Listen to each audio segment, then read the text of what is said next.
Have you ever heard of something that just seemed so interesting to you? Have you ever wanted to encounter it, investigate it, go find it? Well, my dears, have I got a story for you. About 50 years ago, there was a little baseball team called the Crows. They weren't very popular, but they were a good team. By now, the players were in their 60s and 70s, except for one player. He was the best on the team and the founder of it as well. His name was Archer Crow. He first founded the team when he was in his late teens and gathered his friends. They wanted to become a famous baseball team, so by the time they were all in their early 20s, they had won many games. Archer Crow was the best player on the team. A lot of people said he was attractive, strawberry blonde hair, and pale blue eyes. He was 6'5" when he got to his late teens. He was a bit different from the others, and he carried a black bat with him that he used at all of his games. When the players were all in their late 20s, they went to an old baseball stadium to play. They were playing against another team like them, very good. The players and audience did not care about the oncoming storm. They wanted to stay and play. As the game went on, the thunder and the lightning became worse. Then, out of the blue, lightning struck the roof that covered the audience, and it collapsed. The team helped people out of the stadium, including Archer Crow, but as he was helping a little girl to get out, a large chunk of concrete and steel came down and crushed him, killing him instantly. No one helped get his body out. The stadium was declared inoperable and therefore abandoned by everyone. No one else died, except for Archer Crow. His parents gave him a grave, but they would not go to the stadium to recover his body. They were too terrified and heartbroken. Over the years, the stadium stayed the same as it was, broken and abandoned. In 1995, a group of teens went into the stadium while they were drunk. 4 hours later, only one of them came out alive. The one sole survivor claimed that the baseball player stalked them throughout the stadium. One of the girls in the group saw a tall and dark figure and fell backwards to her death. Another was crushed by a chunk of concrete, like Archer Crow himself. Is it true that the spirit of Archer Crow is haunting the abandoned stadium? Could he be killing anyone who comes into the stadium? Maybe he just wants to be alone? That's what I'm gonna find out. November 5th, 2013. I cannot believe you're thinking of doing this, Riley. My best friend looked at me in shock when I told her of my plans to go investigate the abandoned stadium. She was a bit skeptical about the paranormal, but she never judged me whenever I talked to her about these things. Yep, since no one will come to me and tell me if it's real or not, I'm gonna find out for myself. I grinned, crossing my arms over my chest. I brushed back my black locks away from my eyes. Besides, it has to be real. And what if it isn't? Then I'll leave and not think about it anymore, I replied, giving a small nod. She nodded as well. Later that day, I found a location for the abandoned stadium. It was on the outskirts of Bangor, Maine. Funny, that's where Stephen King lives.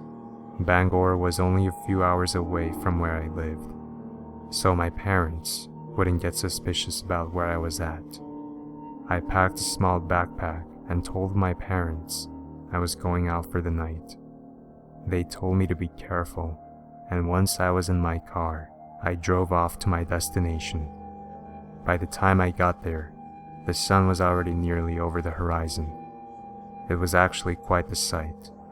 I parked in the parking lot, or what I assumed the parking lot was outside the stadium, and turned my car off. I got out and grabbed my bag, looking up at the stadium. Damn, the place was bigger than I thought. I shut my car and locked it, then got my flashlight out. I zipped up my bag and swung it onto my back. The stadium gave off a slight uneasy feeling, but not uneasy enough to drive me away. Okay, in we go, Riley. My long black hair blew in front of my face as the wind kicked up slightly. I brushed the dark locks away from my eyes and slowly walked into the stadium. Geez, I whispered, shining my flashlight around. Chunks of cement and debris were all over the place. I saw holes in a lot of the roof. I guess more thunderstorms seemed to destroy the place even more.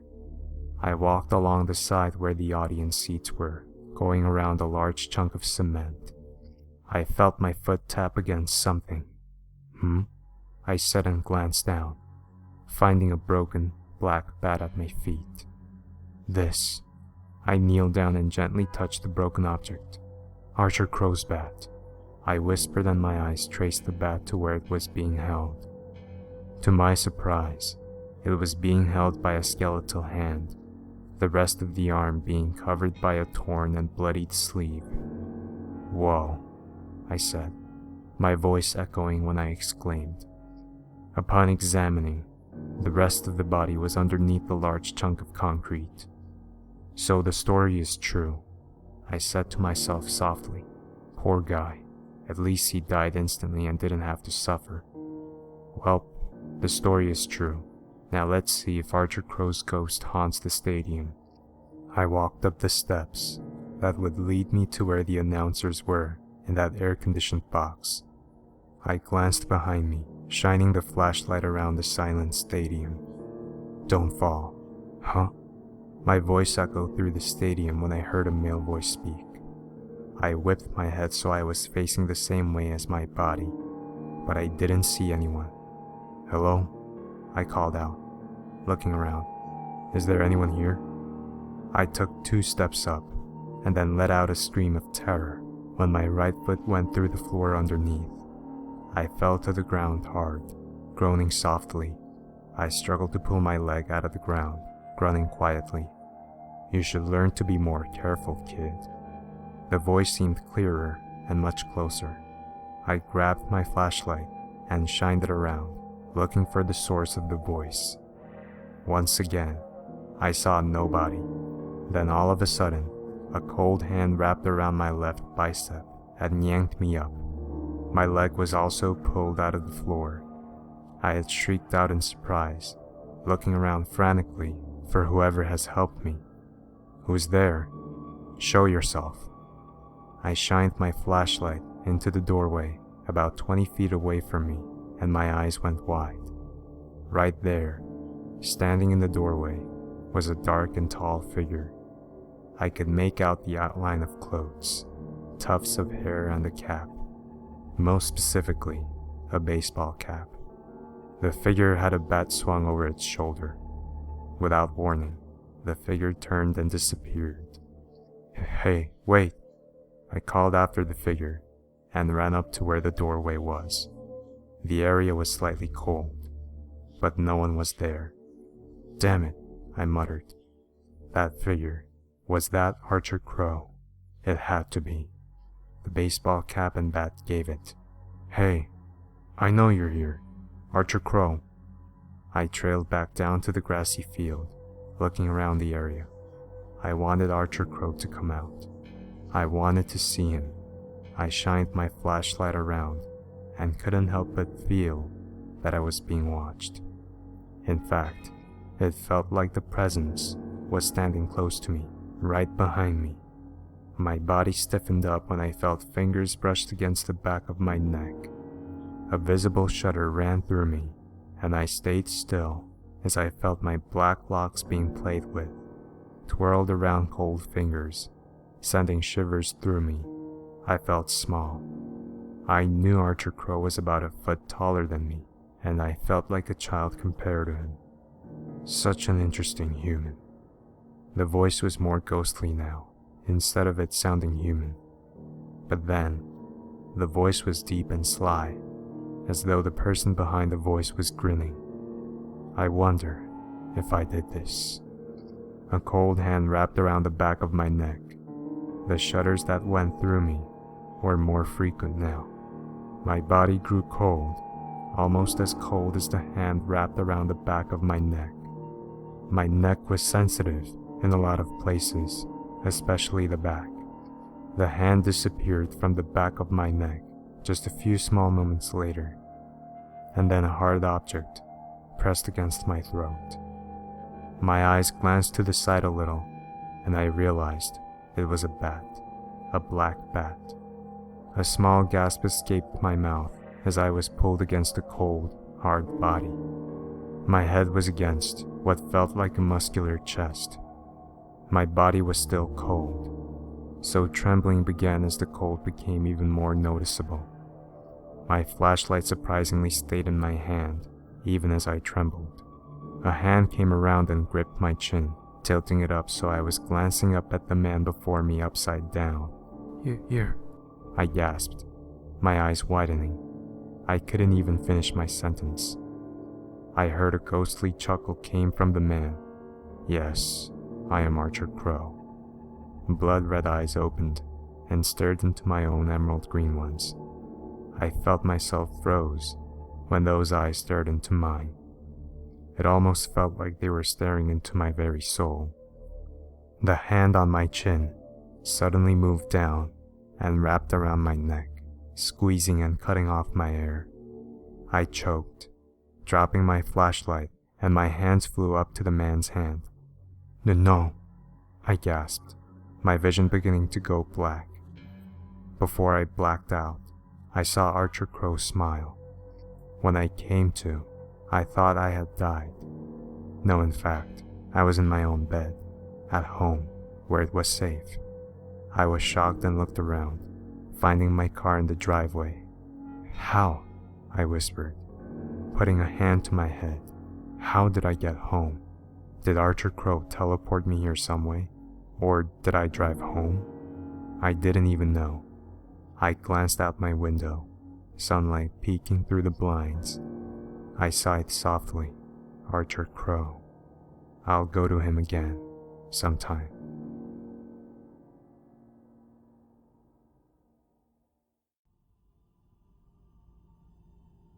As a little girl, I was always fascinated by plays, musicals, and in general, the arts. Having a talent for acting early on, I didn't so much want to become famous as I wanted to entertain.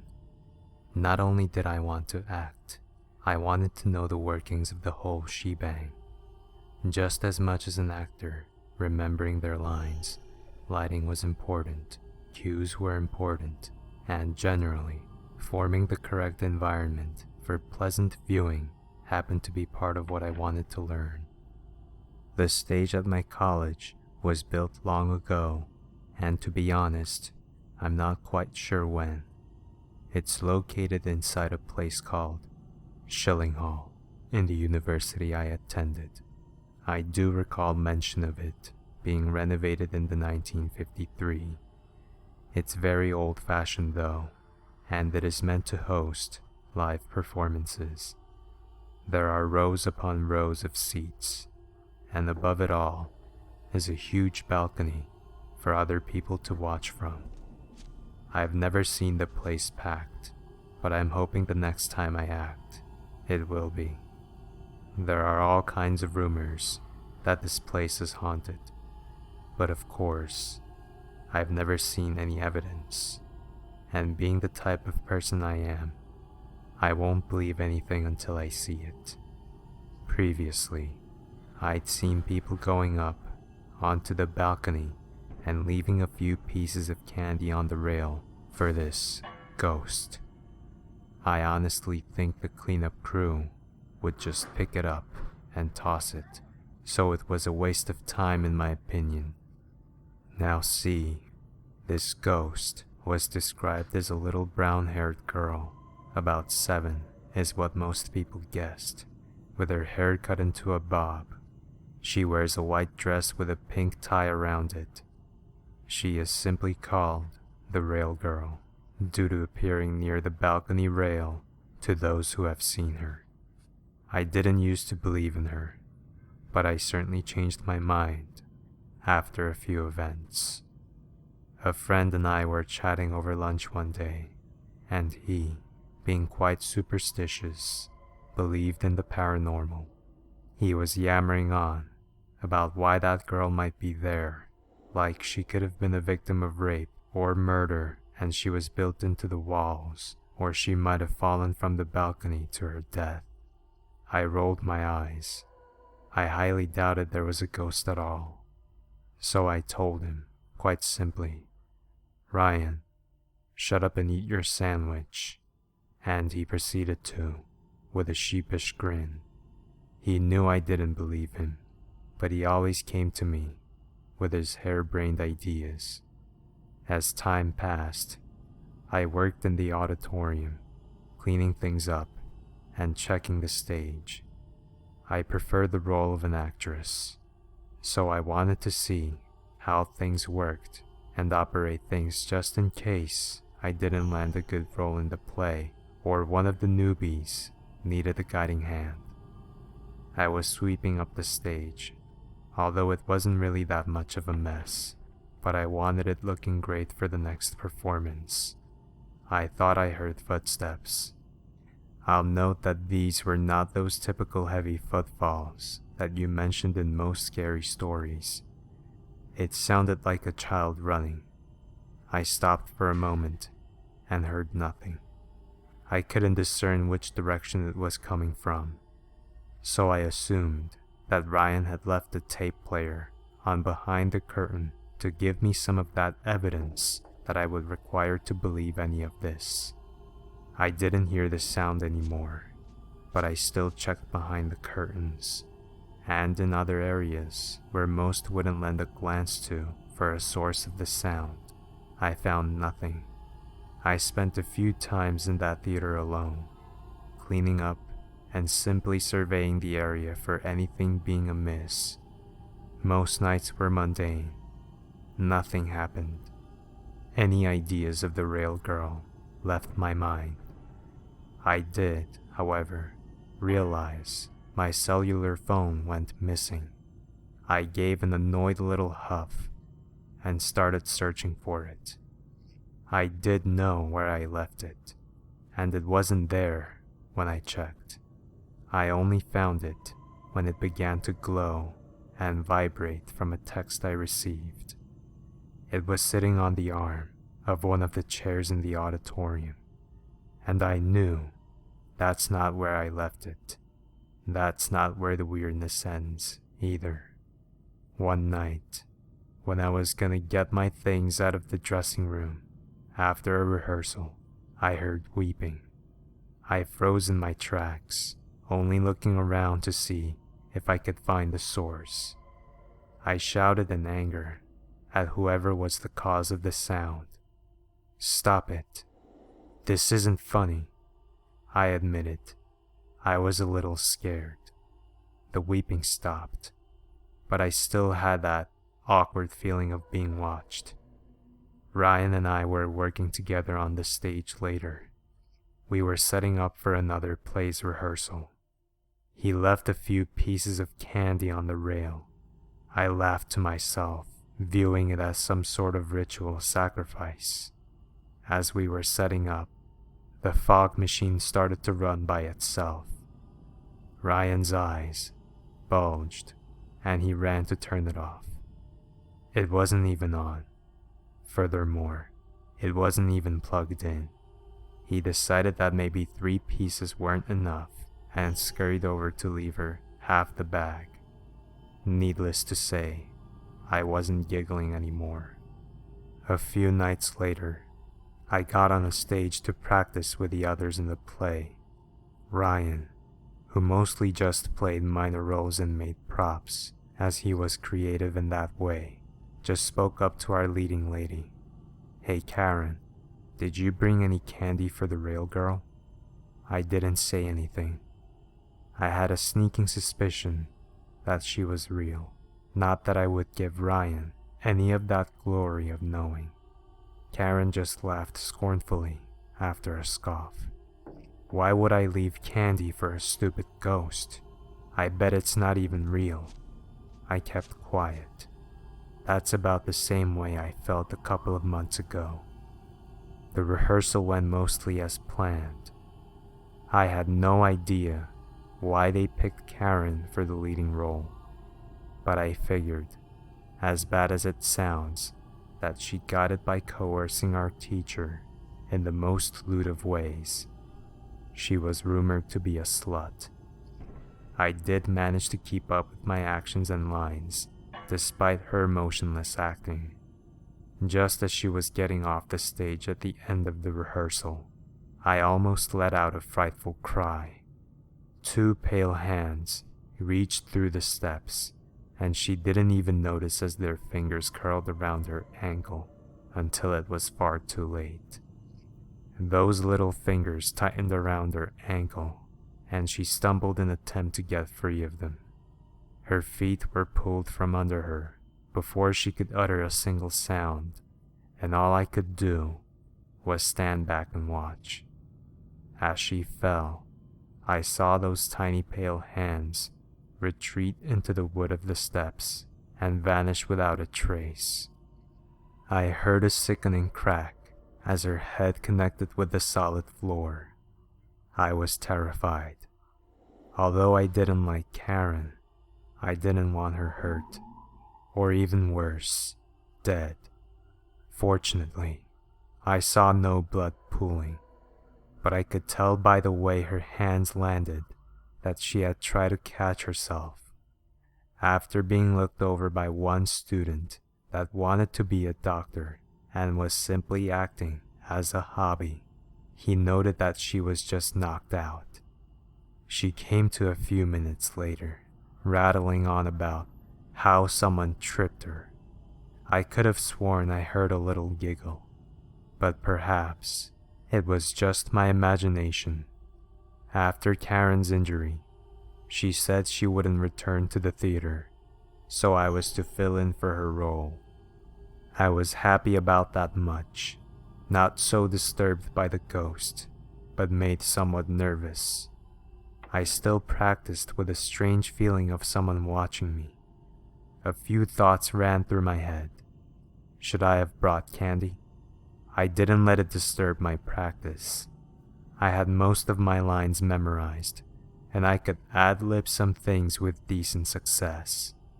It was moments before a little girl just peeked her head in the back door of the theater and looked around and fled. She fit the descriptions I had heard, but I continued to act.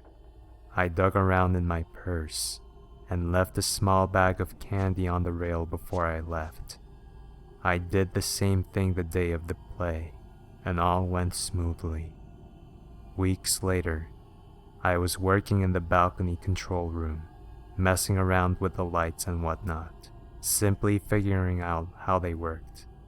I was also reading a book and studying in there, simply because the girls that I shared the dorm with would probably be loud, drunk, and obnoxious at this hour. I told a few of my friends where I would be, so as I heard a knock on the door, I went to answer it, thinking I might be needed for something. I opened the door and saw nothing at first, until I looked down. A little girl with short brown hair peered up to me as if expecting something. "Can I help you?" She stared at me, swaying back and forth in her white dress. She gave me a simple answer. No. She vanished before my eyes. I was spooked. I didn't go there alone after that. I still go to that theater some days, and occasionally even act there. But every time I remember the rail girl, and I make sure that I leave her a bag of candy. I can't say I don't believe in ghosts anymore, but I can certainly say that she made my time in college quite interesting.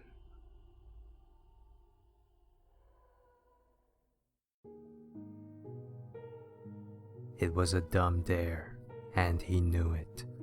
No one really knew for sure, but everyone suspected that Jimmy was afraid of clowns. Coulrophobia was the official name, But Jimmy wasn't gonna tell them that, or he'd be considered an even bigger geek. Plus, Tom was an infamous prankster. That is why at first, he refused when Tom, Carlos, and Harry invited him to go to party in the old abandoned Midway. Among the locals, it had a reputation of being haunted. Jimmy held his ground bravely until Harry told him that they would be taking their girlfriends along, and they also invited Tara. Tara was this redhead cheerleader that Jimmy had a crush since the 6th grade. He also thought of himself so far out her league that he was in an entirely different universe. But lately, she started smiling in his direction when they shuffled along the hallways between classes. And out his league or not, Jimmy was not gonna let a chance like this pass him by. The Midway, as it was called by the locals, was not a fun place. Local lore spoke about how the Bertolini circus that had its home base here had fallen on hard times. It was hard competing with the likes of television, and when video games had finally become common, that was the last nail in the coffin, and the circus went bankrupt. The story goes that they were to make one last grand performance on the outskirts of town. However, one of the performers, a veteran clown called Ebel, had not taken the news too well. In fact, the thought of being jobless that late in life, and in a field that was not exactly booming, drove him quite insane. No one really noticed until he set the big top on fire during the uncharacteristically packed farewell show. Many had died that night, either by fire, smoke, or trampled by panicked crowd rushing out. But Ebel was not satisfied and decided to add to the chaos by releasing the wild animals, like lions, tigers, and elephants, while the attendants were busy trying to put out the fire. The animals trampled and mauled a considerable number of people lucky enough to escape the burning big tent. But the most disturbing part of the legend is that Ebel was seen in the crowd bashing people's heads with one of the huge wooden mallets that were used in putting up the big top while laughing uncontrollably. And he would be rotting till this day in the loony bin if local sheriff and his deputies put at least 30 bullets into his body. The number of dead had exceeded 200 men, women, and children that night. It was not something the locals liked to talk about. And since then, the place has been abandoned and avoided by the locals. But they do tell stories that say the ghost of Ebel still haunts the place, preying on transients and slow-witted teenagers who dare to spend the night in that cursed place. That was the place that Jimmy was being invited to party. Hormones won the battle over intellect when they dangled Tara in front of him. And so at twilight, Jimmy met his schoolmates at the edge of town and walked across field to the Midway. The tent, big tent, had burned down to ashes long ago, but the rides, the funhouse, and trailers were still there rotting away in advanced states of disrepair. Jimmy had grown up with Carlos and Harry. They liked to pick on him every so often, but they were the closest things he had to friends, especially Harry. Tom was a new addition to the group, having moved to town only a couple years ago from up north. Then, of course, there were Harry, Carlos, and Tom's girlfriends, Dana, Jill, and Heather. But the addition that most excited him was the possibility that Tara would join their little group and maybe even be his girlfriend. She had been pleasant but quiet for most of the way there. But Jimmy, crippled by self-consciousness, failed miserably to start anything close to a conversation with her until they arrived. She then made a comment on how creepy that place was, and how in a strange way that she found it very exciting, and Jimmy agreed, trying his best to impress her. The evening, though full of angst, seemed to be going real well for Jimmy. After foraging for some wood, they lit up a fire between the derelict gaming booths. They all sat around the fire while Tom went into his cooler and got a cold beer for each and every one. After drinking a few beers, they sat, laughed and talked until they started pairing up and moving away for a little more privacy and makeout sessions, until only Jimmy and Tara were left alone by the fire. Deep down, Jimmy suspected at least Tom was up to something. He expected Tom to jump from behind the booth with a flashlight on his chin or a mask or something, trying to scare them. But all these thoughts melted away as Tara started moving in closer and closer, and they finally kissed. Sparks flew for Jimmy, and the whole world could have ended right then and there, and he would have never noticed. As luck would have it, Jimmy's suspicions were not unfounded. The guys had indeed planned to scare him. The whole thing had Tom's brainchild and got everyone to play along.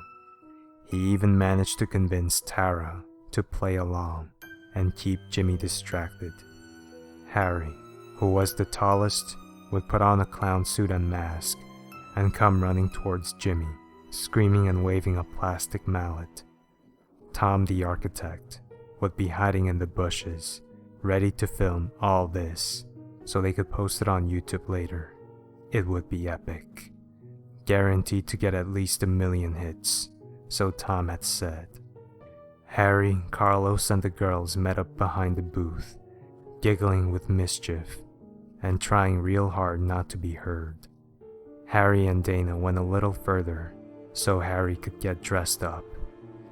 Harry picked a hidden spot behind the booth and put on his red and yellow clown suit, and then sat down to put on the oversized shoes. He stood up and felt a strange sensation, as if he was being watched. But after looking around, he brushed it off as excitement for the prank ahead. As he slipped the rubber mask over his eyes, he felt a chill travel up his spine. That was the last thing that Harry ever felt. Dana saw the clown in the bicolor suit, turning around the corner from behind the booth. She thought about how scary that mask looked. It was a typical bozo face, but twisted in a demonic expression, and a gaping mouth filled with pointed teeth. Harry was doing a great job at doing the scary walk too, she thought. She came closer to wish Harry good luck on the prank. It was then she realized that whoever was behind that mask was not Harry. He just felt wrong when she touched him. The clown reached out and grabbed her by the wrists and pulled her closer. She tried to scream, but the clown forced a plastic chicken down her windpipe, choking her. She tried to run and warn the others, but deprived of oxygen, her body gave out just a few feet away, and she fell to the floor. She could hear a maniacal high-pitched laughter as her vision faded to black. Jill was the first to see him, as Carlos and Heather were busy making out. She let out a terrified scream, put her hands to her face, and did a little pantomime impression of being terrified. The couple looked up, tried not to laugh, and started acting scared too. They thought the prank was still on. They realized it was for real when the mallet came straight down and cracked Jill's skull wide open. Carlos tried to confront the clown to protect Heather. That did not go well. The mallet came down hard, square in the middle of his chest. His ribs made a popping sound as they cracked and fell to the ground, blood trickling from the corners of his mouth. Paralyzed with horror, Heather watched as the laughing clown jumped on top of Carlos. He danced and crushed her boyfriend's body, using his oversized shoes. She snapped out of her trance and ran towards Jimmy and Tara. There was nothing fake about the look of terror in her eyes as she ran away screaming. Tara still thought it was all a big joke and rolled down laughing as Jimmy got up and ran back to town, screaming at the top of his lungs. She realized it was not a joke when she looked up and saw that the clown had pounded Heather's head flat against the asphalt with his very real mallet. Her brain was still processing what exactly was going on as the mallet came down and turned it into pudding. Tom tried to run, but he tripped over a rotting wooden beam that was on the floor. That gave the clown, now laughing harder than ever, more than enough time to reach him. Tom was grabbed by his ankles, lifted from the floor by vice-like hands, and tossed after being spun around a couple of times. He was still stunned when the clown decapitated him with a wire from behind. The laughter of Ebel the clown echoed in the night. Jimmy was found the next morning, babbling incoherently and smelling of urine by a deputy who was called to answer calls from the terrified dwellers of the neighborhood he had wandered into. He babbled almost incoherently about the Midway in between bouts of wailing and insane laughter. As soon as they reached the call on the radio, the deputies in the area drove to the old, abandoned Midway. There, they found the bodies of 6 local teenagers. There, they found the bodies of Carlos Ramirez, Heather Gray, and Jill McIntyre, all killed by blunt trauma to the head. Dana Wilkinson, killed by asphyxiation due to a foreign object being introduced into her larynx. And Harry Vincent, wearing a clown suit and no visible scratches or bruises on him. He apparently died from a heart attack, by the look of sheer terror frozen on his face. But the worst had been Tara Johnson and Tom Salinger. The killer had attached the head of the latter to the body of the first with a huge, rusty spring, essentially turning them into a human bobblehead. This gruesome detail had been kept from the media. Jimmy lived on, committed to padded room in a sanatorium in Jacksonville. He hasn't stopped screaming since, except to tell everyone that Ebel the clown visits him every night to mock and torment him, and then he starts to scream again.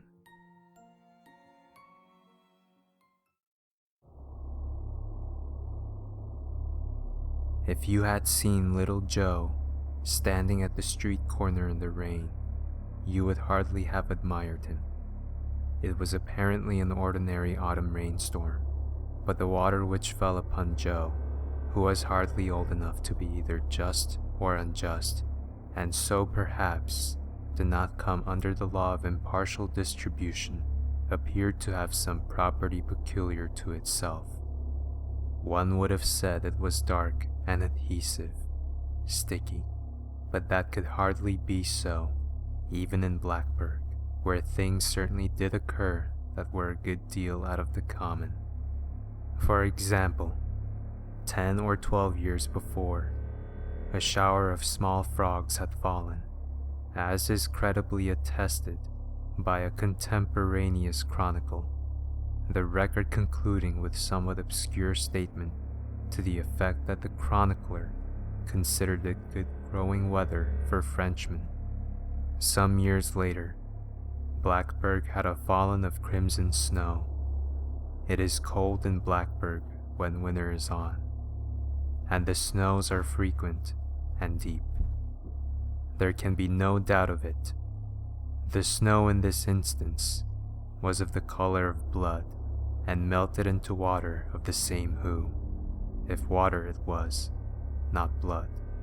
The phenomenon had attracted wide attention, and science had as many explanations as there were scientists who knew nothing about it. But the men of Blackburg, men who for many years had lived right there where the red snow fell, and might be supposed to know a good deal about the matter, shook their heads and said something would come of it. And something did, for the next summer was made memorable by the prevalence of a mysterious disease, epidemic, endemic, or the Lord knows what, though the physicians didn't, which carried away a full half of the population.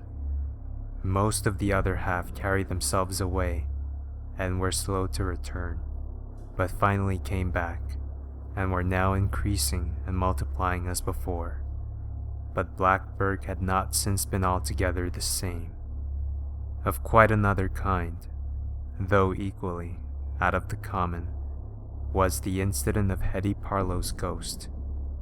Hetty Parlow's maiden name had been Brownin, and in Blackburg that meant more than one would think.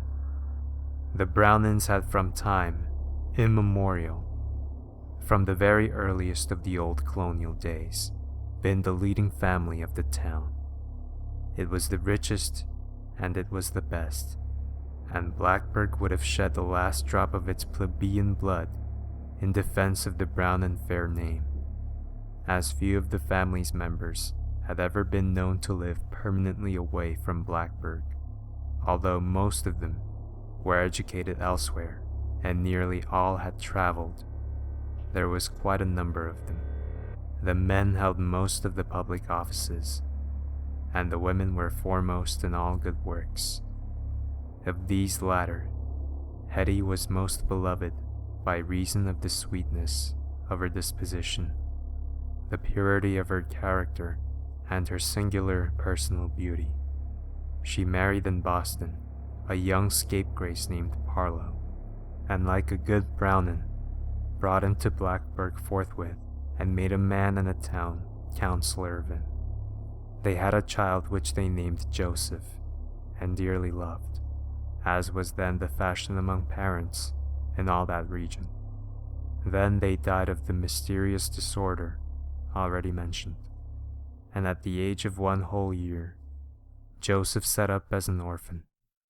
Unfortunately for Joseph, the disease which had cut off his parents did not stop at that. It went on and extirpated nearly the whole Brownin contingent and its aliens by marriage, and those who fled did not return. The tradition was broken. The Brownin estates passed into alien hands, and the only Brownins remaining in that place were underground in Oak Hill Cemetery, where, indeed, was a colony of them, powerful enough to resist the encroachment of surrounding tribes and hold the best part of the grounds. But about the ghost, one night, about 3 years after the death of Hetty Parlow, a number of the young people of Blackburg were passing Oak Hill Cemetery in a wagon. If you've been there, you will remember that the road to Greenton runs alongside it on the south. They have been attending a May Day festival at Greenton, and that serves to fix the date. Altogether, there may have been a dozen, and a jolly party they were, considering the legacy of gloom left by the town's recent somber experiences. As they passed the cemetery, the man driving suddenly reined in his team with an exclamation of surprise. It was sufficiently surprising, no doubt, for just ahead, and almost at the roadside, though inside the cemetery, stood the ghost of Hetty Parlow. There could be no doubt of it, for she had been personally known to every youth and maiden in the party. That established the thing's identity. Its character as ghost was signified by all the customary signs: the shroud, the long, undone hair, the faraway look, everything. This disquieting apparition was stretching out its arms toward the west, as if in supplication for the evening star, which certainly was an alluring object, though obviously out of reach. As they all sat silent, so the story goes, every member of that party of merrymakers, they had merry-made on coffee and lemonade only, distinctly heard that ghost call the name Joey, Joey. A moment later, nothing was there.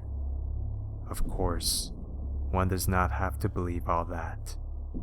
Now, at that moment, as was afterward ascertained, Joey was wandering about in the sagebrush on the opposite side of the continent, near Winmucca, in the state of Nevada. He had been taken to that town by some good persons distantly related to his dead father, and by them adopted and tenderly cared for. But on that evening, the poor child had strayed from home and was lost in the desert. His after history is involved in obscurity and has gaps which conjecture alone can fill. It is known that he was found by a family of Paiute Indians who kept the little wretch with them for a time and then sold him. Actually sold him for money to a woman on one of the eastbound trains at a station a long way from Winmucca. The woman professed to have made all manner of inquiries, but all in vain, so being childless and a widow, she adopted him herself. At this point of his career, Joe seemed to be getting a long way from a condition of orphanage. The interposition of a multitude of parents between himself and that woeful state promised him a long immunity from its disadvantages. Mrs. Darnell, his newest mother, lived in Cleveland, Ohio, but her adopted son did not long remain with her.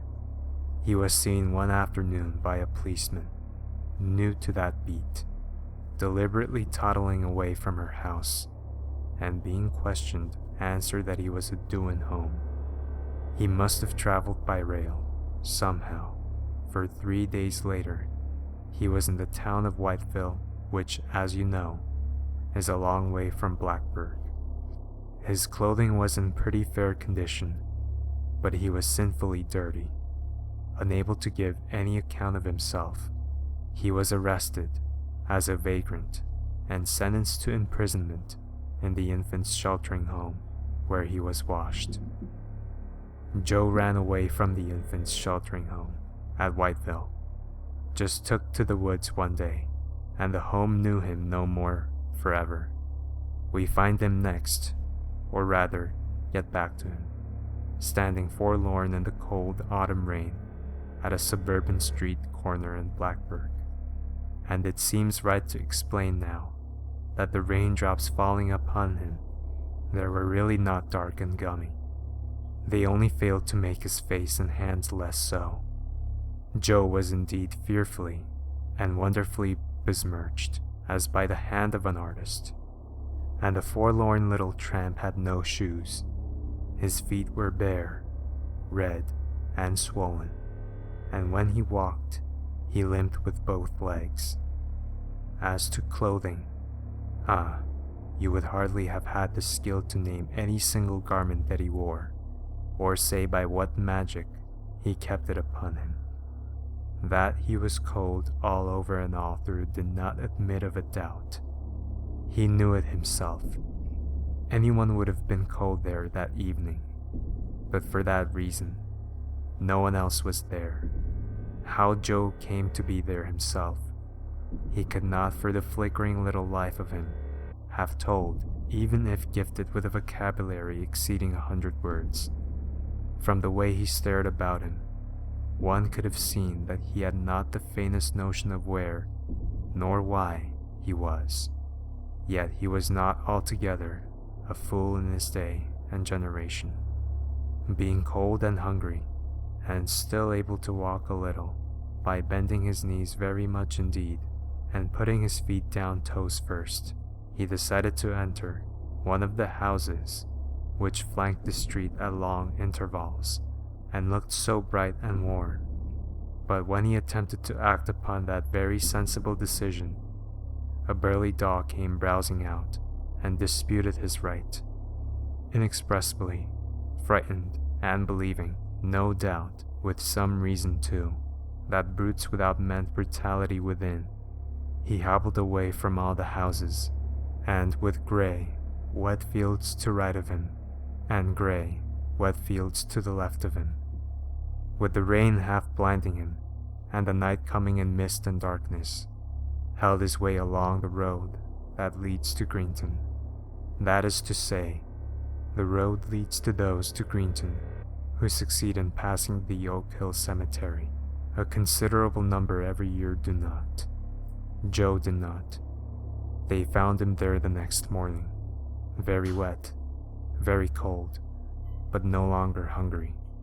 He had apparently entered the cemetery gate, hoping, perhaps, that it led to a house where there was no dog, and gone blundering about in the darkness, falling over many a grave, no doubt, until he had tired of it all and given up. The little body lay upon one side, with one soiled cheek upon one soiled hand, the other hand tucked away among the rags to make it warm, the other cheek washed clean and white at last, as for a kiss from one of God's great angels.